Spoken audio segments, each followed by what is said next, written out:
comuns que as pessoas cometem: ficar de costa para uma janela, olha o que acontece, fica escuro. A outra colocou a luz de baixo para cima, ela ficou quase assustadora. E o outro esqueceu de puxar a câmera para adequar o enquadramento. A gente olha muita gente nos quadradinhos do Zoom, do Google Meet, no Google Classroom, assim, todo mundo só com um pedaço de nariz. E cuidado, porque ajusta o enquadramento antes, olha, ajusta o enquadramento para poder você evitar esse tipo de situação. Olha, de novo aí o cara com quase só um pedaço do nariz aparecendo. E esse outro está aparecendo, trabalhando por um programa de testemunhas, né? Está se escondido, escondendo a identidade. É porque ele não ligou nenhuma luz e foi participar de uma reunião à noite.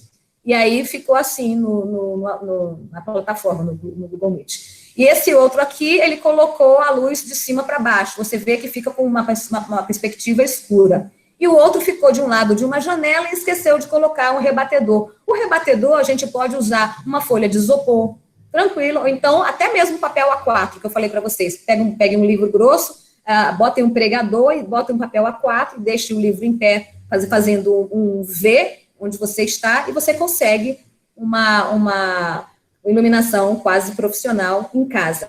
Bons exemplos. Olha só, esse pessoal do GNT, que trabalha com televisão, sabe como é que é o enquadramento, ganha os toques dos diretores e fazem coisas legais. Vejam, por exemplo, aqui do Manhattan Connection. Vejam como ele colocou. Tem a perspectiva lá atrás, né? Você vê que tem livro. Quando você coloca os livros no fundo,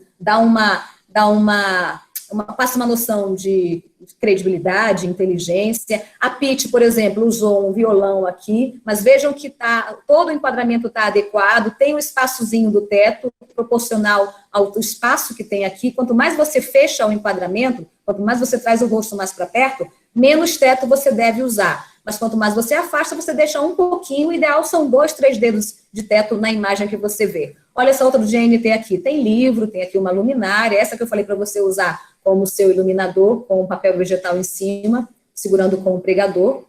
Mas vejam que são imagens que são profissionais, evocam um profissionalismo. Vejam aqui livros aqui atrás. É sempre bom, se você tiver uma estante, é muito bacana. Olha esse aqui, está perfeito, que tem as linhas aqui de perspectiva, né, que entram para vocês, é assim, ou seja, você tem uma profundidade atrás, e esse enquadramento aqui é perfeito para você participar de uma reunião, porque passa a questão da perspectiva, né?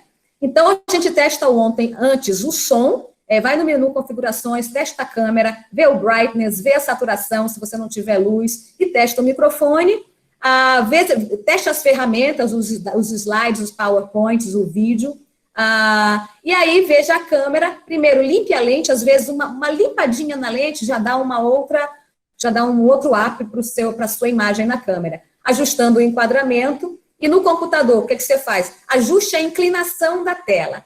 Cuidado, porque é na inclinação da tela que você vai aumentar o teto ou diminuir o teto. Então, antes, se olhe, veja a sua própria imagem, ajuste o enquadramento e só depois você peça permissão para entrar na reunião. Agora, você pode entrar, lógico, sem vídeo, mas é interessante que você entre com vídeo, nem que você saia depois, porque é uma forma de respeitar as pessoas que estão na reunião, respeitar o professor, respeitar quem está apresentando, nem que você saia depois, mas é interessante que você entre com a sua imagem, mesmo que o áudio seja desligado, porque o mais importante é você desligar o seu áudio para evitar ruídos desnecessários em microfonia. Então, ajuste a inclinação da tela, evite o excesso de teto, a distância permita mostrar aqui da cabeça até abaixo das axilas, é sempre o ideal, lembrem-se disso, não deixem só um pedaço da sua cabeça aparecendo, porque não fica bacana, né? Parece que você não tem nenhuma noção de tecnologia, de enquadramento, e hoje em dia a gente não pode ter essa falta de noção. E evite ficar mexendo na inclinação da tela durante a sua apresentação, ou durante a sua participação na reunião ou na aula. Enfim, no celular, quando você for utilizar o celular como um suporte básico, ao invés do computador, use um suporte para o celular. É interessante que você tenha um tripézinho, eu até tenho um aqui, ó, eu tenho esse tripé, eu tenho um menorzinho também, que é bacana. Vocês veem que eu estou toda equipada, mas a gente tem que equipar, porque a gente trabalha com isso quase todos os dias, né? Agora, quem não tem um tripé, como é que faz? Sabe aquele porta-controle remoto que você tem em casa?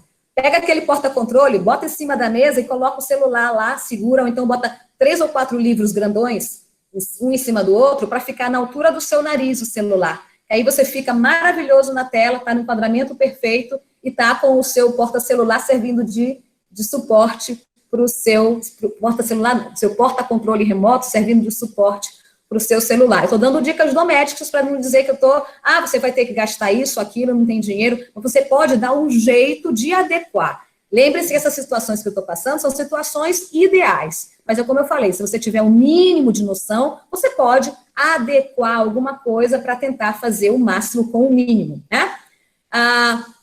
A melhor qualidade da imagem, prefiro a opção retrato portrait, quando você usa o celular, que eu falei para você, usa a opção de retrato quando o celular tem essa função. Agora, é muito melhor você trabalhar na horizontal, quando você vai entrar numa reunião de trabalho, ou até de divertimento, no Zoom e tal. Eu fiz meu aniversário pelo Zoom, foi muito legal. Mas quem usava a câmera em pé ficava distante dos outros participantes que estavam com a câmera deitada, que aí preenche todo o quadradinho e fica mais legal, inclusive para quem está assistindo e um olhando o outro, fica mais interessante. Então, é sempre o celular na horizontal.